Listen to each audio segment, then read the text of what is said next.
The world has ended. Everything that remains of humanity's culture is stored here in this podcast, a time capsule assembled by three white dudes from what was once called the Midwest. This is not everything. This is not most things. But this is it.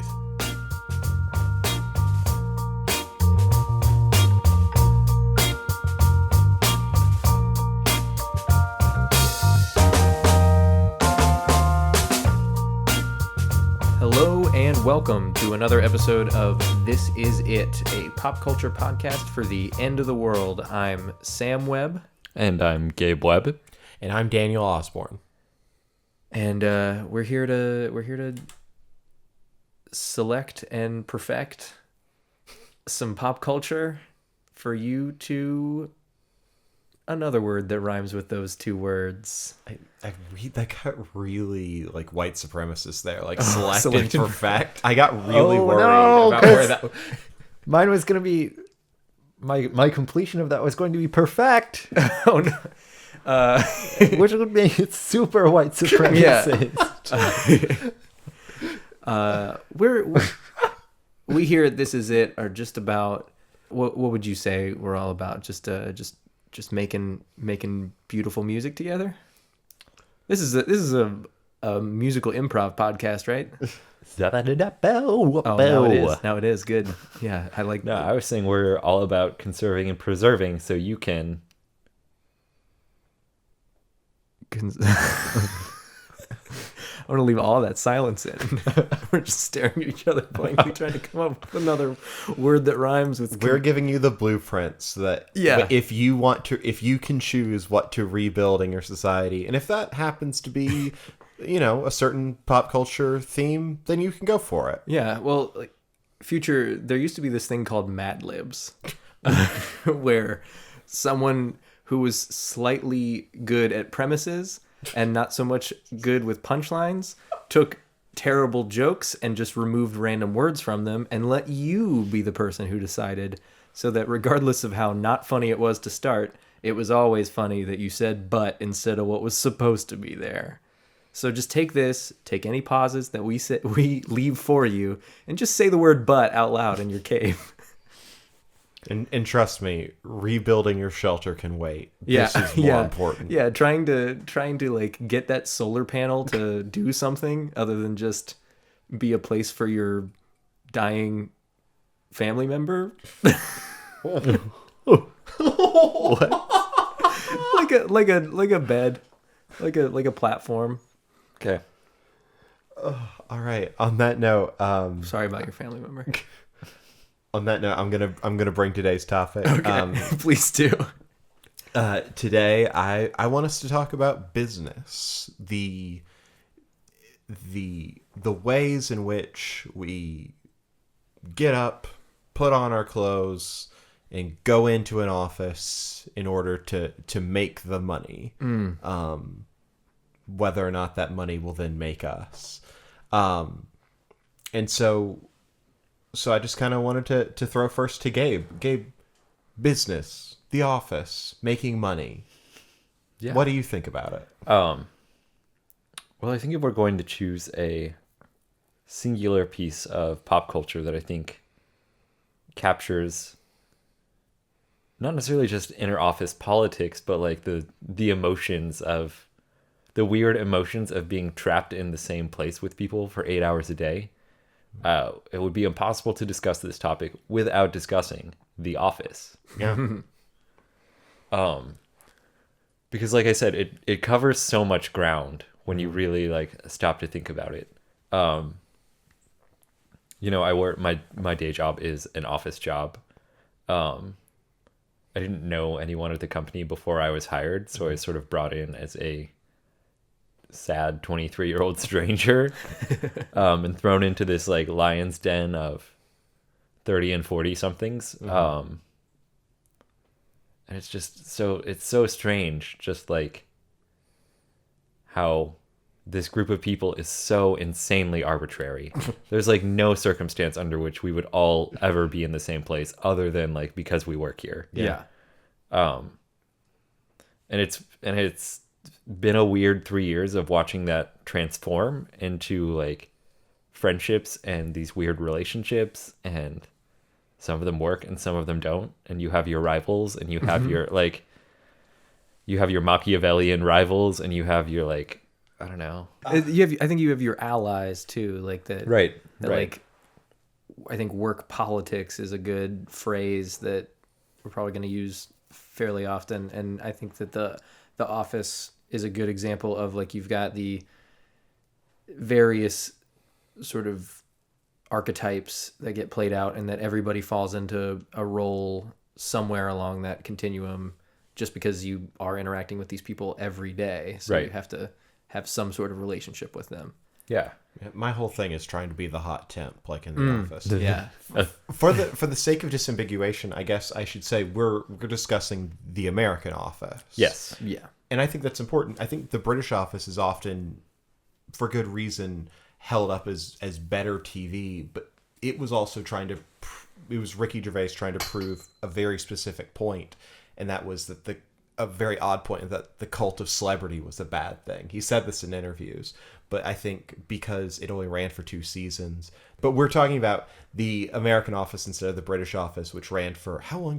Is that 9 seasons? 9 years. 9? Yeah. Yeah. Whoa! And I think that's actually kind of an interesting meta element to the show The Office, is that just like in real life offices everywhere, you kind of have to, your interactions with and your relationships with people sort of evolve, in part because you're just you keep having to be there, so you have to figure out a way to have different conversations every now and then, especially if you work in a small office. And I feel like the show The Office actually has to pivot in a similar way, where they like people keep, in order to keep the show having plot, that you have to, people date each other or get into fights or leave and come back, or like get promotions over other people, and all this stuff that is really like they are borrowing heavily from the real world when they just say like, oh yeah, like these are all the things that happen when you are stuck here, so you have to find a way to make it interesting, both as a television show in that case and just for most people their actual lives. Right. And I think that's one of the things that's most interesting about The Office as a TV show, is just like how weird other people are. I guess I always wonder, so you watch The Office and you have these like outlandish characters like Dwight and Meredith and Angela, and I always just like, do these people exist is what I wondered, until I started working in an office. And it's not necessarily that like those people exist exactly, but it's just like you realize that relative to you, they are like kind of that far-fetched. Yeah. And again, it's because like there's no actual binding in most offices. Like there's very little like self-selection bias in most workplaces, just because we all just kind of want a job, and like the things like food and a house that come with that, more than we want like to really belong where we work. And part of it is just like a survival thing. Yeah. But the other side to that is that like you said, Sam, at that point, then you just kind of have to figure out like, all right, how do I make this work? Yeah. Because like this just like insane combination of people has to somehow like do something. I think that's really, and I'm going to plagiarize Sam here because I'm worried he's not going to say it, but The Office takes this turn around the time that the United States was taking a downturn in the economy and employment was getting really terrible. The Office starts on this tone of like, I hate my job. Everyone I know hates their job. And about when the economy turned down and everyone was suddenly really glad to have a job, the show shifted less from that to my coworkers are insane. Yeah. So it's a little bit less of the day-to-day loathing and self-loathing and more of just like everyone else is crazy and I've got to figure out a way to stay on my grind. But yeah, I think that's a really important like facet of it, of just kind of adapt to survive in your own office. And I think that that's why it's kind of useful for that show specifically. And obviously the Office really popularized the notion of the fake documentary as just a way to get exposition in whenever. But that really specifically in an office setting, like you do have to kind of have like a persona, like your workplace is a place where you put out like this one type of character. And so a lot of times in the show, you see people, like the only time you get to hear what people are really thinking is when they have their little asides. Or in the case of Jim, like he's making eye contact with the camera being like, whoa, like this is crazy. Which in a real office, you have maybe a fellow employee or maybe no one who you can actually look to and be like, this is great. Like they're doing that thing they do or whatever it is that they're reacting to. And yeah, I think they do a good job of capturing how much you have to kind of put up a front because you just like getting paid every 2 weeks and not necessarily like your boss's bad jokes or whatever. And I think one of the interesting things about The Office is that they actually almost never really talk about the business that they do. Yeah. It's just arbitrarily paper. Right.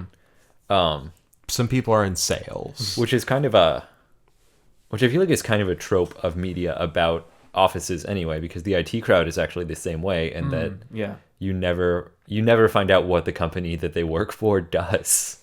It's just so far removed from, and it speaks to how universal the experiences of people who work in those environments is that they don't need to be like really, it's not like a medical drama or something where they have to sort of generate constant like new diseases or weird twists on stuff or like people are getting arrested. It's just the drama is the office, which is just exists in its own plane, separate from, to a certain extent, like what it is you do. It's just about like existing in a cubicle next to somebody else. And if you're in sales, it doesn't matter what you're selling. If you're in accounting, it doesn't really matter what you're counting. It's all interchangeable. Right. And even like to that point, even Archer, which is at its core a workplace comedy. That's true, yeah. Isn't hardly ever about espionage. There are very few moments of actual like spy-based tension in Archer. Yeah, most of it just comes down to job competency and the way all of these personalities sort of mesh together, and also like the angle of nepotism between like Archer and his mother, and like the weird relationship between Lana and Archer, and then the way like Pam, the HR lady, like fits into all of it. It's the least appropriate. Yes. So Gabe and I know both work in offices. Sam, you don't so much. So how would you describe your work life, and then how does that influence what you've brought to the table today? Yeah, so I worked for a couple years in a very small office at a video production company. And so there it was legitimately the boss, his wife, who was sort of the bookkeeper / receptionist, and then one other employee. When one of the other people who work there besides the boss is the boss's wife, it limits your ability to go like, this boss is really crazy. And so I remember the first time that like I had a lunch with just the one other guy in the office, and I said something, and he was like, he made a comment about the boss, and it was like finding an oasis where you're just like, thank you, I thought I was alone. And then since then I've been self-employed, where a lot of my work is with people who do have that kind of office environment. So a lot of times my job as a video person is I'll come in and try to make companies that are cubicle farms seem interesting. But yeah, no, I think if I had to like really break down my experience, it's been with a lot of really crappy bosses, which is why, for all of its flaws, I want to mention the movie Horrible Bosses. which touches on a very specific type of thing that, like, when you're in a job, there are certain things that make you feel trapped in that job. And one of those things is just hating the person who is your superior, either because they're asking too much of you or because they lord over the fact that they're in charge of you, or for a million other little reasons. And I think that it, like, Horrible Bosses has three bosses that three different guys who are friends outside of work, all for different reasons, hate. And I think it does a good job of kind of like encapsulating that angst of like, this person, there's nothing I can do. Like, I can't report them to anybody. They own the company or whatever. And so, yeah, my only recourse is in their instance, which is an extreme one. And I've never had this thought, nor have I ever in any way acted out on these thoughts. Their only recourse is to hunt down and kill their bosses. Have you seen that movie? I've not. Okay. Yeah, I have not actually seen the whole thing. I feel like I've seen the trailer a couple times. I think I'm good. Yeah, like it's not a, I wouldn't say it's a great movie, but I do think that, yeah, like I think the important thing though is that they all hit on the idea that no one can leave their job because they need it, and yet they hate the person that they're working for, and it's just this weird disconnect between like, you want to go to work, but you also, more than you want to go to work, and your boss knows this, you want to have a job. Yeah. And I think that that's an important element of what like modern American working culture is.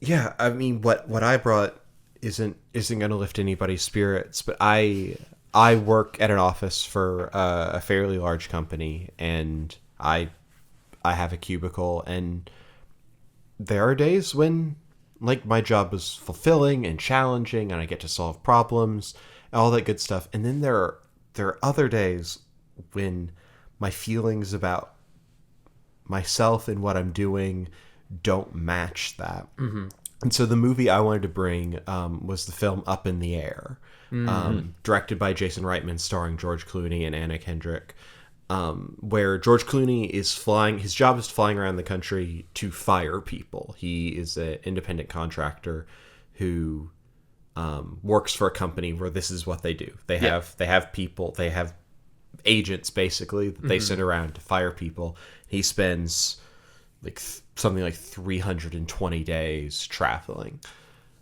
But in the course of the film, the company is switching its business model, and instead he loves flying. Like it's his goal and it's his purpose to hit 10 million frequent flyer miles and be only the 7th person to ever do it. In the midst of all this, the company is making a change to just like a call center environment where over Skype you can fire people. And he's falling in love with this woman, and it's questioning all of his priorities, and the company is making him feel small, and change is coming. And all this state of confusion, it's this real thing. Like, we've talked about wanting to stay at the job because you want the money. There's some days you're like, do I though? And not just like, oh no, this job is worse than the money, but reevaluating, is this the goal I'm working towards? Is 500 grand a year, or 50 grand a year? Like, is this arbitrary number, is that my target? Is that what I'm actually working towards? Right. And I think I really wanted to mention Up in the Air is that a lot of these movies, a lot of these things, like you could take something like A Christmas Carol, where Ebenezer Scrooge is just concerned about business and money, and then at the end it's all cool. Like he's like, no, I'm not going to do that anymore. I'm going to be generous. I'm going to be happy, and business doesn't matter. Up in the Air's been out long enough that I don't have to worry about spoiling it. That doesn't happen in Up in the Air. No. He has this reorientation that the company's changing its business model, and he's falling in love, and then he puts his heart on a plate, and it doesn't work out with the woman. Right. And the company walks back to its old business model, and the end of the movie is just like, this is what I do. Like, This is my job. This is my business. I think something about that confusion and like looking at your priorities and having them kind of warped and shaped and twisted back, and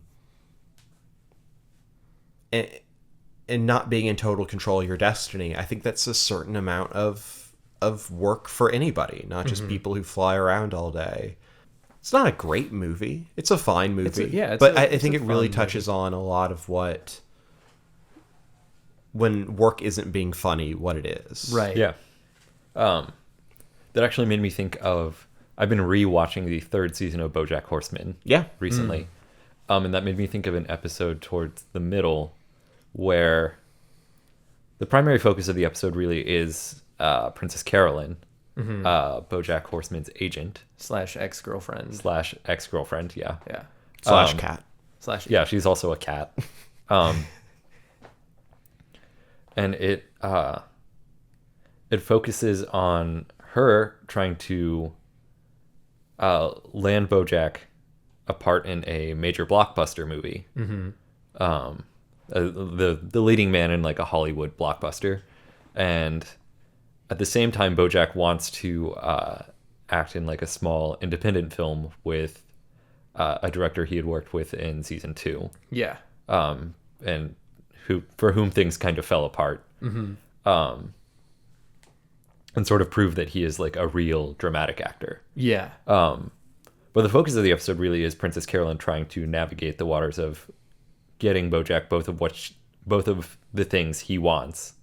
Well, on top of her landing this huge part for him to sort of save her struggling agency. So you do have a lot of it tied up in like her extending herself to the absolute limit to try and not just save her talent agency, but also just to prove that she is as good of an agent as she thinks she is. Right. And then in the episode, they also introduced the flip side of it, which I think is really interesting, of the rival agency Gecko Rabinowitz, started by her rabbit ex-lover and Vanessa Gecko, her human rival. And then at the end of so we see their path against hers, like the things they are doing to thwart her efforts. And the one of the final scenes of the episode is at the hospital where the rabbit's wife has just given birth to like a new litter of rabbit babies, and they have just saved their own agency. So it flips Princess Carolyn's experience on it, like on us. Yeah. So we get to see like kind of the zero-sum gameness of it all, right? Like, yeah. And we get to see like how for as much as you want to be good at your job, someone else does too, and sometimes they win over you. Yeah, sometimes you just don't win. No, I think that's both of those examples speak to kind of like, The Office hits more on the idea of like you're beholden to somebody else, like a person. Like horrible bosses in The Office are about like your boss, like your immediate superior, but like Up in the Air to an extent, and definitely that like are more on the other side of that, the idea of like being in charge of your own destiny to an extent, and how that still ultimately like you get into the same traps for the most part, like that even without a boss, like your job is still something that you have to get up and do every day. And like if you're not beholden to a person, you're beholden to a business you've started, or even just the idea of what you are as a professional. And I think that's really interesting because both of those kind of hit more on the idea of like your profession as being part of your identity, and that like you sink more hours into what you do as a 9-to-5 than almost anything else in your adult life. So you have to start either taking pride in it or finding ways of like distancing yourself from it when you're not there or what have you. But I think that, like the idea that that sacrifice is like an element of having a job or running a business or doing whatever is really important and interesting, and kind of touches on like how ultimately, like when we think that a promotion or something is going to change things for us, that it's all the same regardless of where we land. Right. It also makes me think of Joey Camo's unqualified, overqualified project. Yeah, the series of application letters to jobs that are real jobs, but the applications are surreal and twisted and strange. Right. The one that stands out in my memory the most is the one he sent to Nintendo, who had in response to a posting for a game designer, and he specifically talks about how he wants to create realistic games. Obviously, he has no video game design experience, but it just sort of devolves into, eventually he sort of pitches them this concept for a game that kind of ends with Mario and Peach in a dissatisfied relationship. And you press A to pretend you're still asleep while like you can hear your spouse telling you about their problems. And it's just so like, well, which is like a whole other thing for us to unpack in probably a different episode. Mm-hmm. But there is something to those that does sort of hint at how deeply personal our work can sort of wind up being, even if it's something we really just don't care about. Right. Because it is a thing that you just do so much more than anything else. And that even if it's something we tell ourselves over and over again that we don't care about, like just by virtue of it existing in your field of view so much and it being an action that you have to, at a certain point, like you're more plugged into that than like somebody else's work culture or some other right. And then we start to like exist in our own little tunnels, and once we start accepting that that's part of it, like there's always an element of like you want to be able to take pride in the fact that you are like, maybe not, even if it's not that you're good at your job, you want to take pride in like how good you are at being okay at your job and not caring. Right. Like that you have to find something to like fulfill you in your job, even if it's just how fulfilling it is to just phone it in every day. I feel like part of what we're saying here is a partial refuting of the phrase "you are not your job." Yeah, like there's a sense that like it's so much of what you do. Sure, you're not entirely your job, but your job's at least, it's a chunk. Yeah, it's a big part of you. And I think one of the things about that, specifically that letter from Overqualified, is that he approaches it with so much zeal. But at the same time, it ends with no more satisfaction. Like as you sort of read the letter, you realize, and it does become clear that he's talking sort of from his own experience, or at least like from a sort of collective experience of melancholy as it relates to work, and eventually our own lives. It's just there. He doesn't come to, I want to work at Nintendo because it will fulfill me. It just devolves into, I want to design this game that is a reflection of this own sad experience. Yeah. Not to say all jobs are a long death march of sad experiences, but no, I think it's just doing, and it's like talking about relationships or hobbies or anything, is that like, I think that office jobs are the easiest thing to point to as like when you do something for a long time, it starts to shape you and then it starts to wear on you. And a lot of times it has to do with how much you accept the idea that it's shaping you, versus just resisting that. And yeah, no, I think that all the things we've referenced have been examples of like, yeah, you slow, like the main character in The Office starts out like Jim, one of the main characters. It's an ensemble cast. That Jim starts out as like being the representative of, I'm not going to let this job is just a job. And then he slowly morphs into the Michael Scott character. Yeah. Like he becomes that for all the reasons that everybody stays on at a job is that, and Michael Scott in a couple episodes references how he started as the Jim character. Yeah. that we all just sort of, and it leads into almost that like, there's a reason we call work like a grind or refer to it as kind of like just that sort of like treadmill effect of just you keep going and it doesn't seem to change, and then eventually you realize that it's staying the same but that you're changing. But it's also interesting to me to look at The Office in contrast to Parks and Recreation. Oh yeah. Because they're almost two sides of the work spectrum. Mm-hmm. Because in Parks and Recreation you have Leslie Knope is like the ultimate role model. Super engaged, energetic, Right. hyperactive. Loves her job. Yes. Despite all of its challenges and all of the like, and quite frankly loves working. Yeah. right. It's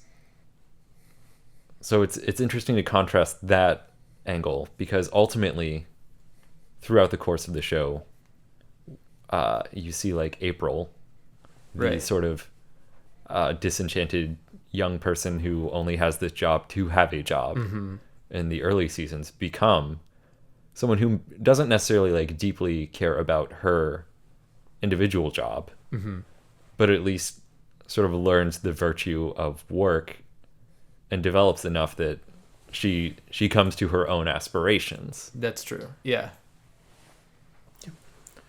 No, I think I like Parks and Rec as almost like a foil to The Office, as like a different example of the work being maybe somewhat similarly backbreaking or ridiculous at times, but that attitude and proper fit. Like the Ron Swanson character is a classic example of improper fit. Like he's a libertarian who works for a semi-superfluous part of a local government. Like Right. he is everything incorrect, and so we don't expect him to change, but that the characters who do sort of find their niche thrive, and in some ways like try to invent their, like Tom Haverford being like the example of trying to invent niches that will work for him, and then realizing that like he's trying way too hard to like be something that he's seen elsewhere, and then ends up succeeding mostly when he just sort of calms down and does what feels natural. Right. And I think Tom is also a good example of like,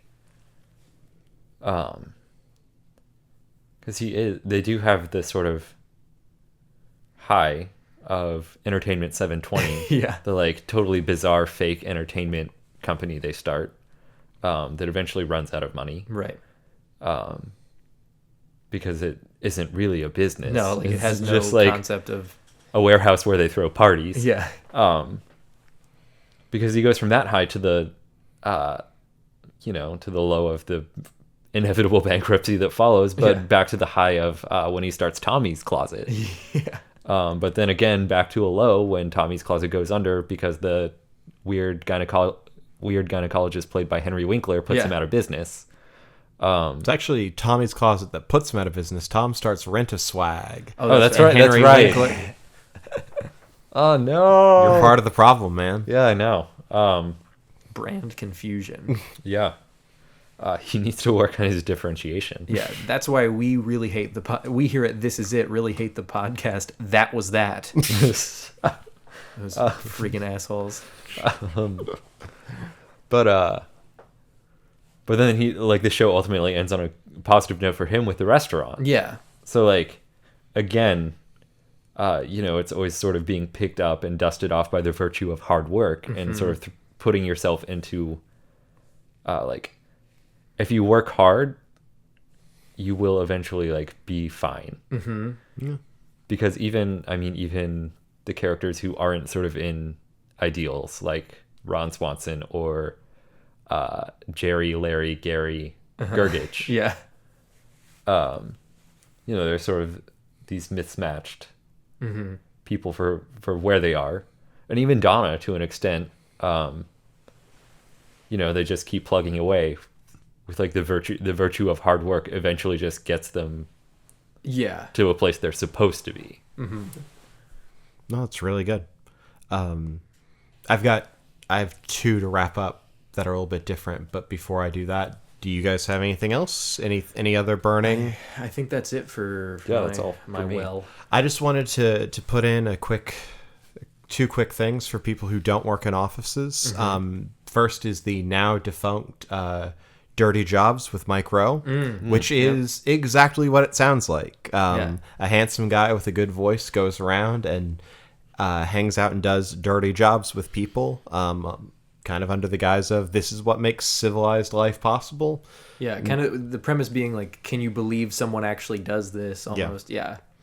And the other one, which is much more accessible, started out as a web series, is the series High Maintenance. Oh, yeah. Available the first season for free on Vimeo, which is about, a weed dealer and the people he interacts with. And I think both are good examples of people not in traditional office settings who are actually finding a fair amount of fulfillment. Yeah. The guy, as he's called in High Maintenance, well, for the most part, seems to really enjoy interacting with all of his insane customers and getting to enjoy some of the product that he's delivering.